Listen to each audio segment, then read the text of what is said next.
بسم الله الرحمن الرحیم. راځو نن په مایکروسافټ ایکسل کې کنډیشنل فارمیټینګ کې مونږ ګریټر دین مطلب څه شو اسماعیل چې زیات وي، لیس دین مطلب څه شو او بټوین منس کې نن او ایکوال مساوي ایکوال هم ویلو. نن به ټیکسټ دیٹ کانټینز باندې کار کوو.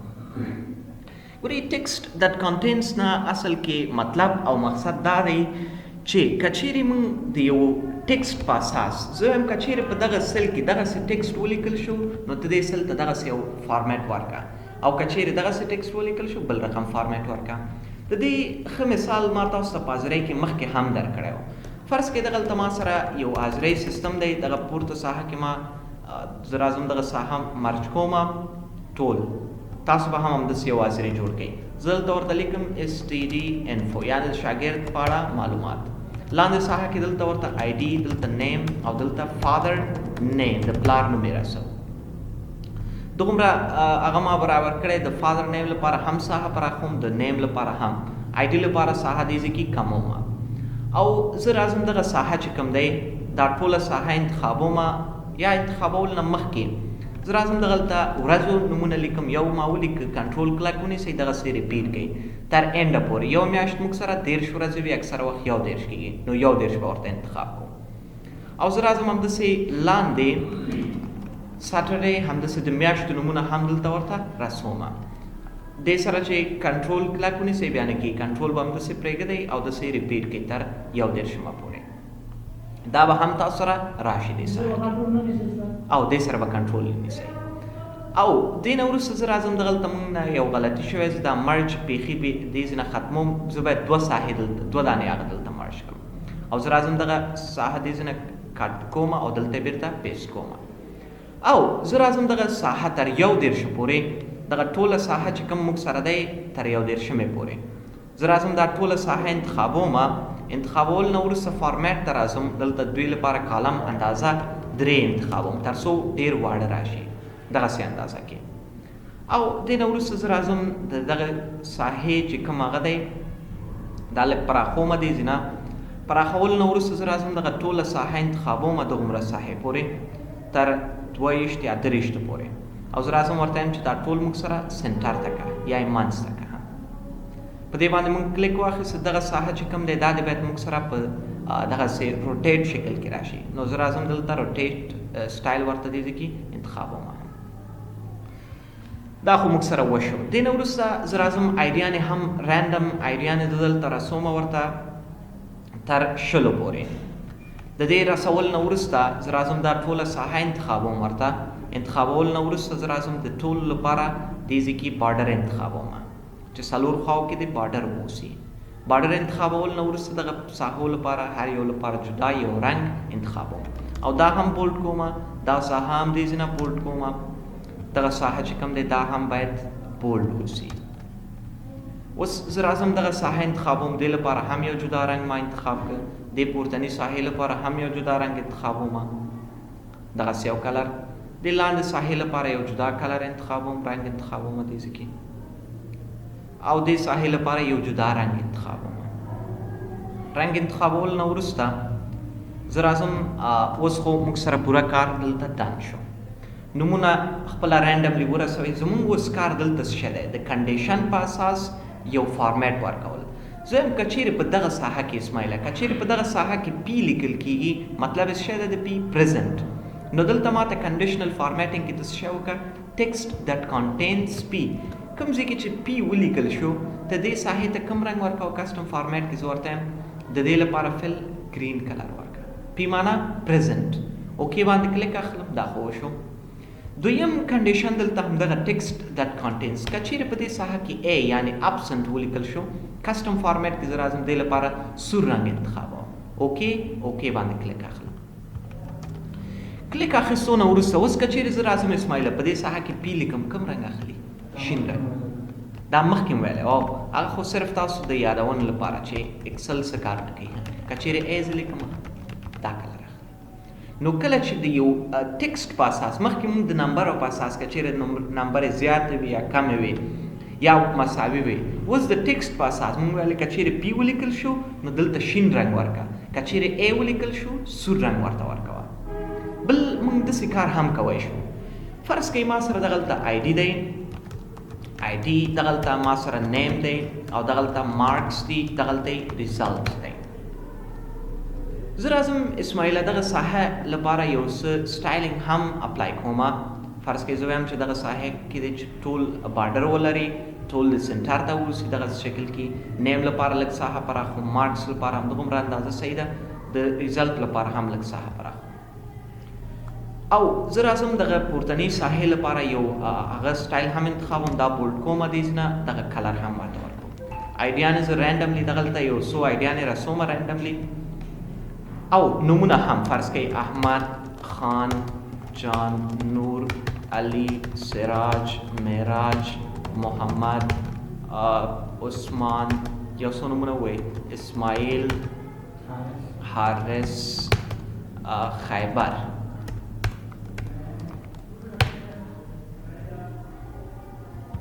زه راځم خیبر سپیلنګ به لږ صحیح کړم. او مارکس ګورئ ټوټل اکثره مضمونونه موږ سره 8 وي یا 9 وي. فرض کړئ دلته موږ سره مضمونونه ټوټل راځئ 8 مضمونه دي. زه راځم دوی لپاره نمرې ټوټل نمرې رسوم. 200 د دې 590 د دې 800 د دې چې کوم دی 250 د دوی چې دی 270 د دې 620 د دې 610 همداسې 650 800 خو پوره نه راځي. زه به داسې کار وکړم دلته ورته ولیکم چې 290 همداسې بېرته 600 510 510 او زه دلته ورته لیکم 400. اوس زه داسې وایم دې ساحه کې که چیرې یو کنډیشن موږ او تاسو دې نه وروسته وایو د اف کنډیشن، نو زه دلته راځم د اف نه استفاده کوم. اف یو کنډیشن دی که چیرته، معنی یې څه دی؟ که چیرته قوس شروع کوم زه ورته یم که چیرې دغه مارکس زیات و یا مساوي و، زیات و یا مساوي و د 500 څخه، مساوي و د 500 سره یا زیات و د 500 څخه کامک دمه دلته ورته لیکم چې ته دلته بیا که چیرې دغه زما کنډیشن صحیح شو دا نمرې د 500 یا داسې کار به وکړو کامیابي به په 600 کې کړو. نو ته دلته ورته لیکه پاست، یعنې دا کس موږ سره څه دی احمده؟ کامیاب دی. او که چیرې زموږ کنډیشن غلط شو دغسې نمرې د دې د 600 څخه نه زیات وي نه 600 سره مساوي وو، نو ته داسې کار کوه چې دلته فیلډ، دا کس موږ سره څه دی احمده؟ ناکام دی. اوکې باندې کلیک واخله. یس دا کس ولې پاست دی اسماعیله؟ نمرې د 600 نه زیات دي. زه راځم همدغه سیم فارموله لاندې تکراروم. دا کس موږ سره ولې ناکام دی احمد؟ 590 نمرې اخیستې 600 نه ښکته دي. اوس خو دا کار موږ وکړ. زه دلته اسماعیله داسې ورته وایم کنډیشنل فارمیټینګ کې ټیکسټ دیټ کانټینز که چیرې په دغه هغه کې چې کوم دی موږ سره اسماعیله پاست لیکل شوی و، نو ته راځه دا کس موږ سره څه دی؟ کامیاب دی. دې لپاره شین رنګ ورکړم. اوکې باندې ما کلک واخیسته. او زه راځم ورته وایم چې هغه کسان که چیرې په دغه ساحه کې بیا فیلډ لیکل شوی و، نو دوی لپاره زه راځم کسټم فارمیټ کې ورته وایم دوی لپاره سور رنګ انتخابوم. دا کسان موږ سره څه دي؟ ناکام دي. اوکې باندې کلیک واخله. ولې د پاست چې لیکل شوی دی لپاره شین رنګ انتخاب کړئ اسماعیله؟ ځکه چې هلته کنډیشن کې موږ ورته وویلې که چیرې دلته پاست لیکل شوی و شین رنګ ورکړه او که چیرې فیلډ لیکل شوی و سور رنګ ورکړه. احمده ولې دلته سور رنګ ورکړی؟ کنډیشن کې موږ ورته وویلې که چیرې دلته فیلډ FAILED فیلډ لیکل شوی و نو دلته سور رنګ ورکوه. بل مثال ګورئ فرض کې زه راغلم دلته ما ګریډ ولیکم. ګریډ معنا درجه. زه غواړم دوی لپاره ګریډینګ سیستم هم جوړ کړم. دوی د ګریډز هم دلته ښکاره شي چې دا موږ سره A ګریډ کې دی، دا B ګریډ کې دی یا C ګریډ کې.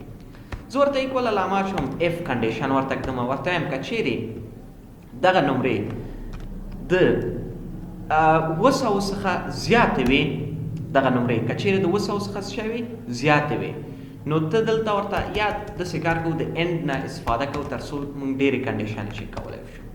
زه ورته وایم که چیرې دغه نمرې یا مارکس چې کوم دی موږ سره دغه مارکس دا مساوي وو یا زیات وو د 250 څخه، نو دغه کس کامه کېده ورته ووایه چې دغه کس موږ سره په A ګریډ کې دی. په کوم ګریډ کې دی احمده؟ په A ګریډ کې دی. کامه دویم مونږه دلته دویم کنډیشن داسې کړو ورته وایو که چیرې همدغه مارکس بیا مساوي وو، زیات وو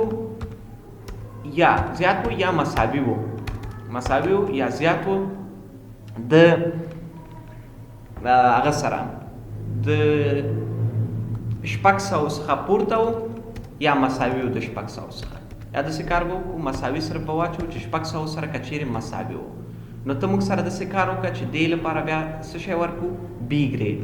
کامک تو ورته وایو چې دې لپاره بي ګریډ ورکړه، قوس بیرته بند کړه. بیا کامک تو دې نه وروسته خپل بل هغه ورته کړو. داسې کار به وکړو دغه هغه چې دی 250 دی دا به بیخي فکس 200 وکړو تر څو بي ګریډ هم لږ هغه واخلي. او که چیرې د یو کس نمرې دغه سل چې زمونږ کوم یو دی، کوم د دې سل نوم اوس ماته تاسو وایي سل نوم څه شی دی احمده؟ د دغه سل نوم سی دلته ښایي سی 2 سل دی. تاسو هغه ما کوو چې تاسو پرې پوهېږئ که نه. زه ورته یم که چیرې دغه نمرې بیا زیاتې وي یا مساوي وي له 600 سره، نو ته دې کس لپاره کامک تو دلته ورته وایي چې دې لپاره سی ګریډ انتخاب کړه. قوس بند که اوکې باندې کلیک واخله. ښه دلته مونږ ورته څه شی ویلې؟ لاجیک 1. ښه داسې کار به وکړو د اینډ نه به بیخي تېر شو، اینډ نه به بیخي تېر شو. دغلته مونږ ورته کامه کېښودله او که چیرې اوس ویلیو اف ټرو او اف فالس نه به استفاده وکړو. که چیرې زه وایم دغلته زمونږ دغه کسان چې کوم دي، زه راځم د اینډ نه استفاده کوم، بیرته قوس شروع کوم، ورته وایم که چیرې زمونږ دغه نمرې د دغه څخه زیاتې وي قوس بندوم. اوس اینډ کې که چیرې د یو سره هم مساوي نه و، د یو سره هم جوړ نه شو دا، نو دې لپاره زه راځم ورته وایم چې دې اینډ کې بیا دغلته ته ورته ولیکه فیلډ. دا کس موږ سره څه شی دی؟ ناکام دی، فیل دی دا کس موږ سره. قوس بند کړئ، انټر پریس کړئ، اوکې. ښه دلته څه مشکل راکړي موږ ته؟ دا موږ سره لاجیک 1 شو، که چیرې دغسې شو. لاجیک 1 خو موږ اچولی، لاجیک 2 هم، دلته لاجیک 3 شو موږ سره.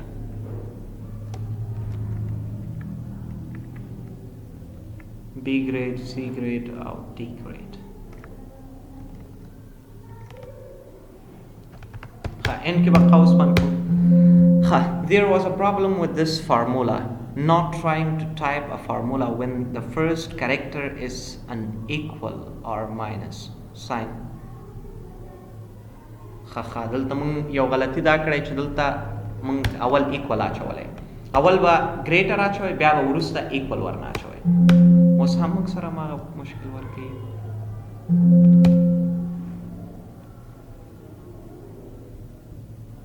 که چیرې سی 2 زیات وي د 250 څخه، نو دې کس لپاره A ګریډ. څه شی؟ نه هغه مې اخیستی. خو هغه د A نه تر هغه A شو که نه ختم شو، بیا داسې 2 شو کې دلته بل اخلي. ښه اوس صحیح شو، اوس موضوع موږ سره صحیح شو. ښه دلته به لومړی راځو کله چې یو هغه اینډ کېږي موږ سره، هغې نه وروسته به بل قوس اخلو. دا اوس موږ سره یو کنډیشن شو. دې نه وروسته اوس دغه دویم کنډیشن دی موږ سره. همداسې وایي تاسو؟ نه داسې خو نه راځي. هغه وړوکی چې ده که نه په سر چې دودانې ورکړي اوس څه نومېږي؟ سیمی کالن. دغلته یې دانه ورکړه. څه شی؟ همدغلته شروع کړی خو نه یې ګورئ داسې کار به وکړو چې دا کار به پوره سر نه وکړو. ایکول علامه شو اف. که چېرته موږ سره دغه زمونږ چې کوم نمرې دي دا زیاته وي د 250 څخه، نو دې کس لپاره کامه A ګریډ ورکوو، A ګریډ. قوس بندو، بیرته کامه. که چیرې دغسې نه و، نو دې کس لپاره موږ څه شی کوو؟ قوس دو B ګریډ. صحیح شو که نه؟ همداسې بی ګریډ د کس لپاره ورکو. نو دا خو موږ سره وشو بی ګریډ به د کس لپاره ورکول کیږي. انټرپرایز که اوس د کس لپاره ولې بی ګریډ ورکول شو احمد؟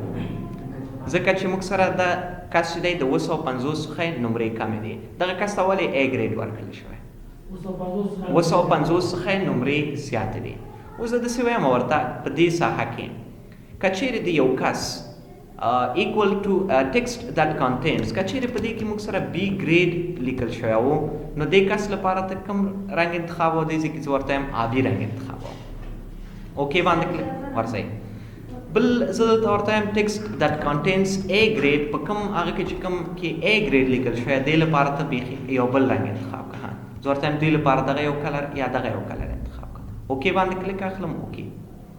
نو کم کسان لپاره چې A ګریډ لیکل شوی هغوی لپاره دا رنګ واخیست او کم کسان چې B ګریډ کې دي موږ سره هغوی لپاره دا کلر واخیست. کله چې هم غواړئ چې د یو ټیکسټ په اساس یو هغه کنډیشن هغه کوي نو کنډیشنل فارمیټینګ کې د ټیکسټ دیټ کنټینز نه استفاده کوو. په دې خو پوه شوئ که نه؟ څه مشکل خو به نه وي. بل موږ سره دغلته دی a date occurring. a date occurring نه مطلب دا دی فرض کړئ ډیټ به موږ څنګه راوړو؟ دا موضوع اوس ماته تاسو وایي تاریخ به څنګه راوړو دغه ساحه کې؟ کنټرول نه شفت خو د سات لپاره استعمال کنټرول سیمی کالن بدل تاج تر څو موږ سره څه راشي؟ ډیټ راشي. او زه اوس راځم دغه ډیټ لاندې هم دې ساحې پورې ما تکرار کړم. اوس زه دلته اسماعیله داسې وایم په دغه هایلایټ رولز کې ا ډیټ اکرینګ ته ماته په دغه تاریخونو کې چې ما لاندې لیکلی ته ماته دې کې د نن ورځ په نښه کړه ټوډے. نن ورځ کوم یو ورځ ده؟ دغه ورځ دی په دغه تاریخونو کې. په دې پوه شوئ؟ بل زه ورته یم ته ماته سبا په دې تاریخ کې کم یو دی سبا ماته په نښه کړه. دا موږ سره سبا دی دا یې په نښه کړه. یا زه ورته یم دس ویک دا هفته کم ورځې دي پکې دې تاریخ کې دا ماته په نښه کړه. یا زه ورته یم نیکسټ ویک بله هفته کم هفته ده دا ماته په نښه کړه. یا همداسې تاسو کولی شئ ورته ووایئ چې دس منت دغه میاشت پوره کومه ده. ګورئ 20 تاریخ نه تر 31 تاریخ پورې او تاریخ یې تاسو ته په نښه کوي. نیکسټ منت نوې میاشت کومه میاشت ده موږ سره دا ټول یې تاسو سره په نښه کړل. تاسو کولی شئ دې لپاره هم داسې یو رنګ او هغه انتخاب کړئ. زه ورته یم دس ویک یا دس منت دغه میاشت چې کوم دی دې لپاره کسټم فارمیټ کې زه راځم ورته یم دې لپاره دغه یو رنګ انتخابوم. اوکې اوکې. زه ورته بیا کنډیشنل فارمیټینګ کې ورته یم ا ډیټ اکرینګ د دغې نوې میاشتې لپاره بل رنګ انتخاب کړه. زه راځم کسټم فارمیټ کې زه ورته یم چې دې نوې میاشتې لپاره دغه یو رنګ انتخاب کړه. اوکې اینډ اوکې. اوس راځه وګوره دلته نوې میاشتې لپاره دا رنګ انتخاب کړه. دغه کله چې غواړئ میاشتو کې دغسې یو کنډیشن کې دی دې میاشتې لپاره دا رنګ کېده دې میاشتې لپاره دا رنګ کېده یا دا سټایل ورکړه نو کولی شئ کنډیشنل فارمیټینګ کې د ا ډیټ اکرینګ نه استفاده وکړئ. په دې خو پوه شوئ که نه؟ بل موږ سره ډوپلیکیټ ویلیوز دی. ګورئ فرض کړئ په دغه ډیټا کې ما سره علي چې دی څو ځلې ولیکل شو. فرض کړئ دلته هم ما علي ولیکه دغلته هم ما علي ولیکه. دلته اوس علي موږ سره څو ځلې لیکل شوی؟ 3 ځلې. زه اوس غاټه ډیټا دی زه اوس نشم کولی چې هر یو دانه وګورم چې دلته څو دانې ډوپلیکیټ هغه لیکل شوی. دلته راشه ورته ډوپلیکیټ ویلیوز کوم دي؟ دغه 3 دانې ډوپلیکیټ دي. یا یونیک نمونه په دې کې کوم دي؟ ډوپلیکیټ مطلب څه شی؟ کاپي چې 2 دانې وي یا 3 او یونیک یو دانه چې کوم دي. اوس خان موږ سره یو دانه ده ځکه دا انتخاب کړی. جان موږ سره یو دانه ده په دې لیست کې. یونیک معنا څه شی؟ یو دانه. علي او دغه 3 دانې علي ولې نه ده انتخاب کړی؟ ځکه دا ډوپلیکیټ دي که نه موږ سره. نو کولی شئ د ډوپلیکیټ ویلیوګانو لپاره او یونیک ویلیوګانو لپاره دغلته سټایلونه انتخاب کړئ کسټم فارمیټ کې. بل رنګ انتخابول غواړئ بل رنګ انتخاب کړئ. پوه شئ په دې باندې؟ نو کنډیشنل فارمیټینګ کې موږ په دغه طریقې کولی شو دې آپشن نه استفاده وکړو. ښه تاسو داسې کار وکړئ په دې موضوعاتو کار وکړئ. صحیح ده؟ نن لپاره بس زیاتېږي بیا تاسو باندې په دغه موضوعاتو چې صحیح پوه شئ تاسو لپاره نور وروسته هم اسانه دي بیا. صحیح ده؟ او که په دې صحیح پوه نه شوئ بیا وروسته ستاسو لپاره موضوعات سختېږي. صحیح ده؟